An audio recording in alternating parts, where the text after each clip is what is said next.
जय गुरु जी कहिए, ऐश करते रहिए। गुरु जी की प्यारी संगत को जय गुरु जी के चरणों में कोटि कोटि प्रणाम। ओम नमः शिवाय, शिव जी सदा सहाय। ओम नमः शिवाय, गुरु जी सदा सहाय। संगत जी, आज ना गुरु जी ने किसी अंकल और किसी आंटी, जो जिनके अंकल की जो वाइफ है वो और आंटी की जो हस्बैंड है वो, अगर उनसे बहुत ज्यादा लड़ते हैं, हर बात छोटी छोटी बात पे एकदम से तिलमिला जाते हैं, अच्छे भले बैठे होते हैं और कोई बात याद कर लेते हैं या पुरानी बात याद कर लेते हैं या आपके मायके वालों की कोई बात याद कर लेते हैं या आपकी वाइफ है जो आपके पेरेंट्स की कोई बात याद कर लेती है, आपके घर वालों की कोई बात याद करके आपसे झगड़ा शुरू कर देते हैं, तो आज का थॉट गुरुजी ने आपके लिए भेजा है। जो भी इंसान, जो भी गुरुजी की संगत इस बात से दुखी है कि उनका जो हस्बैंड है या उनकी वाइफ है वो बहुत झगड़ालू है, बात बात पे झगड़ा करती हैं, बात बात पे चीखते हैं, चिल्लाते हैं, चाहे हस्बैंड है चाहे वाइफ है, दोनों के लिए है ये थॉट। तो गुरुजी ने आज आपके लिए ये थॉट भेजा है कि जब भी सामने वाला चीख रहा है, चिल्ला रहा है, आप मन ही मन में एक तो मंत्र जाप शुरू कर दो। आज गुरुजी ने ये बहुत बड़ा थॉट दिया है कि आपके मंत्र जाप करने से वो शांत हो जाएंगे। आप उनका नाम लेके भी गुरुजी के सामने जोत जलाया करो कि गुरुजी इनकी बुद्धि ठीक करो, गुरुजी इनकी वाणी ठीक करो, गुरुजी इनकी सोच ठीक करो, क्योंकि वो इंसान अपने बस में नहीं है। गुरुजी ने ये थॉट डाला है कि ये इंसान किसी नेगेटिविटी में फंसा हुआ है। इसका ये मतलब नहीं है कि उनके ऊपर किसी ने कुछ किया हुआ है। कई बार कई लोग अपना उतार के ऐसे फेंक देते हैं चौराहे पे या कहीं ऐसी जगह, तो कई बार उसके ऊपर पैर पड़ जाता है। तो इसमें डरने की या घबराने की, एकदम से तांत्रिकों के पास भागने की जरूरत नहीं है आपको।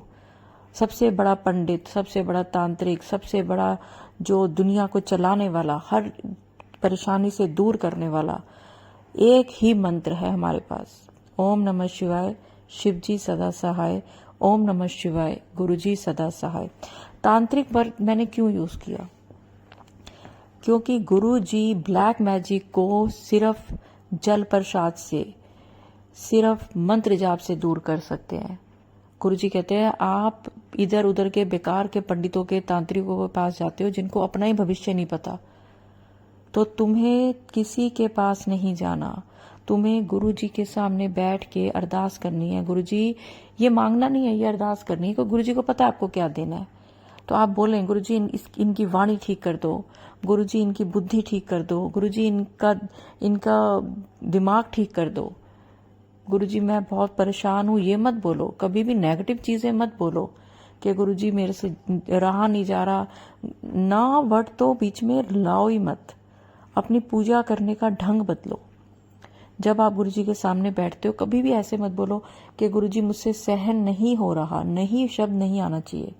आप उनके सामने ये बोलो, गुरुजी ये मेरे पति या मेरी पत्नी, इनकी बुद्धि अच्छी हो जाए, तो उसमें अच्छा वर्ड आ जाता है, पॉजिटिव वर्ड आ जाता है। आप बजाय इसके बोलने के कि गुरुजी ये मेरे से बहुत लड़ते हैं, ये मेरे से लड़े नहीं, इसकी जगह आप गुरुजी को बोलो कि गुरुजी ये मेरे से बहुत लड़ते हैं, ये शांत हो जाए। समझ रहे हो? अपनी जो पूजा, अरदास, अर्चना जो आप करते हैं, गुरुजी के सामने बैठते हैं, मंत्र जाप करते हैं, तो अपने शब्दों में नेगेटिव शब्द कभी मत लाएं कि मैं बहुत दुखी हूं। बोलो गुरुजी मुझे सुख दे दो। ऐसे बोले कि गुरुजी मैं चाहती हूँ मेरे घर में सुख हो। गुरुजी मेरा मन करता है मेरे घर में सब हंसे खेलें, खुश रहें। आप अपनी अरदास करने के शब्दों को बदलें तो आप देखें आपके घर में कैसे माहौल बदल जाता है। क्योंकि गुरुजी ने एक चीज और आज थॉट डाला है कि आप घर के किसी भी सदस्य के लिए, अपने बच्चों के लिए, अपने पति के लिए, अपनी पत्नी के लिए एक पूजा करें। जब भी गुरुजी के सामने बैठते हैं तो उनके नाम की पूजा करें, उनके नाम के 7 बार मंत्र जाप करें। उन पे आने वाली विपदा, उन पे आने वाली बीमारी, कष्ट दूर होंगे। क्योंकि गुरुजी से आप बहुत दिल से जुड़े हुए हैं। गुरुजी कहते हैं ये मेरी बहुत संगत मेरे दिल के करीब है, क्योंकि ये मेरे को बहुत प्यार करती है ये संगत, लेकिन ये घर के माहौल से बहुत परेशान है। और कुछ एक संगत तो ऐसी है जो अपना घर छोड़ के ही अपनी मम्मी के घर बैठी है, या फिर पति पत्नी में इतनी लड़ाई हो चुकी है कि ये लोग अलग होने वाले हैं या अलग हो रहे हैं। अलग होने का सोच रहे हैं, तो संगत जी गुरु जी का मंत्र जाप करें। घर तोड़ना बहुत आसान है, जोड़ के रखना बहुत मुश्किल है।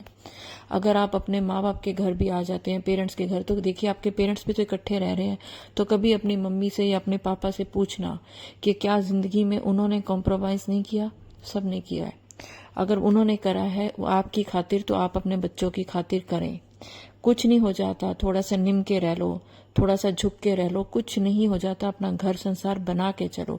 जिस इंसान की घर में इज्जत है उसकी बाहर भी इज्जत है, इस बात को मान के चलो। गुरुजी कभी भी नहीं कहते कि आप घर तोड़िए, अपना तोड़िए। गुरुजी कहते हैं वसदे रहो, हंसदे रहो, अपने घर में बसे रहो। जो छोटी मोटी परेशानियां हैं बैठ के सॉल्व करो। अगर सामने वाला बंदा आपकी बात नहीं सुन रहा तो आप चुप हो जाएं। जब सुनना ही नहीं है किसी ने तो लड़ाई करके भी आपने क्यों सुनाना। तो चलिए संगत जी, आज मैं आपको ना एक ऐसी संगत का सत्संग सुनाने जा रही हूँ कि आपके रोंगटे एकदम से खड़े हो जाएंगे। आप हैरान हो जाओगे कि गुरुजी सपने में आकर किस तरह से कलेश काटते हैं, क्या क्या कर देते हैं गुरुजी। तो चलिए संगत जी, एक बहुत ही रोंगटे खड़े करने वाला अद्भुत सा मैं आपको सत्संग सुनाने जा रही हूँ।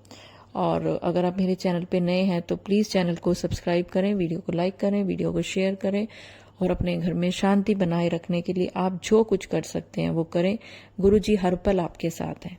तो चलिए संगत जी, अगर आप भी अपना कोई शुक्राना सत्संग मेरे साथ शेयर करना चाहते हैं तो स्क्रीन पर चल रहे नंबर पर कर सकते हैं। और गुरुजी कह रहे हैं कि तेरे को किसी चीज की कभी कोई कमी नहीं होगी। आज जिन चीजों की तुझे कमी लग रही है ना, वो चीजें आने वाले टाइम में तेरे पास इतनी होगी कि तू दूसरों को बांटना शुरू कर देगा, दूसरों की मदद करना शुरू कर देगा। मैं तुझे उसके काबिल बनाने वाला हूँ, पर उसके लिए तेरे अंदर सब्र होना चाहिए और तू मुझे पूरा सरेंडर कर दे कि गुरुजी आपकी रजा में राजी। कई संगत ऐसी हैं जो कमेंट्स में भी लिखती हैं कि गुरुजी हम आपकी रजा में राजी हैं, दुखी हैं, परेशान हैं, रो रही हैं, फिर भी गुरुजी पे विश्वास है। ऐसी संगत का गुरुजी बेड़ा पार करने वाले हैं। तो चलिए संगत जी, आंटी जी का सत्संग सुनते हैं। जय गुरुजी, शुक्राना गुरुजी, अनंतम अनंतम बार शुक्राना गुरुजी। मुझे रिसेंटली पिछले मंडे को ही, मतलब जैसे कि आज का दिन फ्राइडे है, तो अभी इसी मंडे को मुझे एक ड्रीम आया था कि मैं एक जगह पे फंसी हुई हूँ, मतलब एक रूम में बंद हूँ और मेरे आजू बाजू कम से कम 15-20 या फिर उससे भी ज़्यादा आदमी और औरतें हैं, यानी कि सेंडर के मैसेंजर हैं, वो भूत लोग हैं। तो वो लोग मुझ पे पहरा दे रहे हैं कि मैं कहीं भाग ना जाऊँ। तो मैंने उस रूम की खिड़की से बाहर झांक के देखा, तो मैंने देखा कि वो जगह बहुत अजीब सी है। मतलब मैं एक जगह पे, जो मेरा स्कूल था बचपन का, वो है वो जगह, और वहाँ पे प्लेग्राउंड है बड़ा सा, और वहाँ पे मैं फंसी हुई हूँ। और मतलब वो आदमी, मेरे सामने एक आदमी जा रहा है जो कि मीडियम हाइट का है, पेट बहुत मोटा है उसका, अजीब सा दिखने में, एकदम डेविल के जैसा है, और पेट एकदम मोटा, कोट पैंट पहन के, ब्लैक कलर की कोट पैंट पहन के, हाथ में कुछ फाइल से, और वो जा रहा है और वो इतने जोर जोर से हंस रहा है। मतलब वो अपनी कामयाबी पे हंस रहा है कि उसने शायद मेरे साथ कुछ बुरा किया है। और क्योंकि इसके पहले भी मुझे जब ब्लैक मैजिक होता है तो तब मुझे ना उन तांत्रिकों के भी चेहरे मेरे आमने सामने दिख जाते हैं जिन्होंने मुझ पे किया है। तो बहुत ही भयानक भयानक चेहरे मैंने देखे हैं, तो ये भी उनमें से एक चेहरा था जिसको मैं दूर से देख रही थी, और वो बहुत जोर जोर से हंस हंस के जा रहा था। तो मैं मूड ऑफ हो गया था मेरा ड्रीम में, तो मैं मुंह लटका के आके एक जगह पे खड़ी हो गई। जैसे ही मैं खड़ी हो गई तो अचानक से ना बहुत जोर से चिल्लाने की आवाजें आने लग गई, स्पेशली उस आदमी की जो जोर जोर से हंस रहा था। तो मैं भाग के देखी खिड़की के पास ही कौन है, तो देखा मैंने वहां पे तो एक बहुत बड़ा सा बुल आया था, बैल आया था, जिसकी बहुत बड़ी बड़ी काली काली सींग थी और व्हाइट कलर का बैल था। तो उसने उस आदमी को अपनी सींग से उठाया और इतने जोर जोर से पटक रहा था उसको, और वो आदमी बहुत जोर जोर से चिल्ला रहा था, रो रहा था। मैंने खुद देखा उसको, उसकी सींग में उठाया, फिर पटका, फिर सींग से मारा, फिर उठाया, फिर पटका, मतलब बहुत देर तक ही चलता रहा। फिर जो बाकी की जो लोग थे जो मेरे पैरा दे रहे थे, तो और बाहर भी बहुत सारे लोग थे, तो उनको भी ऐसा पूरा जैसे रहता ना ग्रुप में बांध के, गठन बांध के, ऐसा उठा के पटक के मारा सबको। तो फिर सब बोल रहे थे कि अरे ये तो बैल हमको मार देगा। तो शायद उसने उस आदमी को मार दिया, शायद, मुझे नहीं पता। फिर बाद में थोड़ी देर के बाद पता चला कि वो बैल, मैं जिस रूम में थी उस रूम वहां तक आया था। तो सब मेरे आजू बाजू जो थे सब भाग गए डर के मारे कि बैल मार देगा। मैं भी इधर तो छुप रही थी डर के मारे, पता नहीं मेरे को मारेगा कि क्या। तब मैंने देखा दूर से, डर डर के थर-थर काँप रही थी मैं, तो मैंने देखा वो उस बैल ने मुझे हल्का सा देखा, मतलब एकदम हल्का विजन था, तो उस बैल ने मुझे ना हल्की सी स्माइल दी।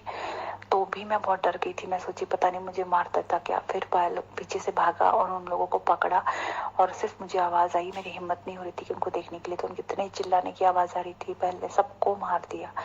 तो शायद से मुझ पे, शायद नहीं पक्के तौर पे मुझ पे बहुत बड़ा ब्लैक मैजिक हुआ था, क्योंकि मेरी तबीयत भी खराब थी और मुझे पूरा विश्वास है कि गुरुजी ने ही नंदी बैल को मुझे मेरी मदद के लिए भेजा था।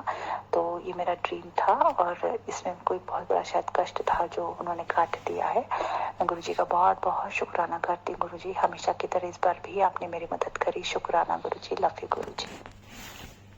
आंटी जी बहुत ही अच्छा, बहुत ही सच में सपने में भी गुरुजी कष्ट काट देते हैं, ये पक्की बात है, बहुतों के काटे हैं। तो चलिए संगत जी, सत्संग अपलोड करने में मुझसे कुछ भी गलती हो गई हो तो गुरुजी मुझे माफ करें, और मंत्र जाप के साथ मैं अगले सत्संग की ओर बढ़ूंगी। तो चाहूंगी कि आप सब भी मेरे साथ जरूर बोलें, ओम नमः शिवाय, शिव जी सदा सहाय, ओम नमः शिवाय, गुरुजी सदा सहाय। जय गुरुजी, शुक्राना गुरुजी, अनंतम अनंतम शुक्राना।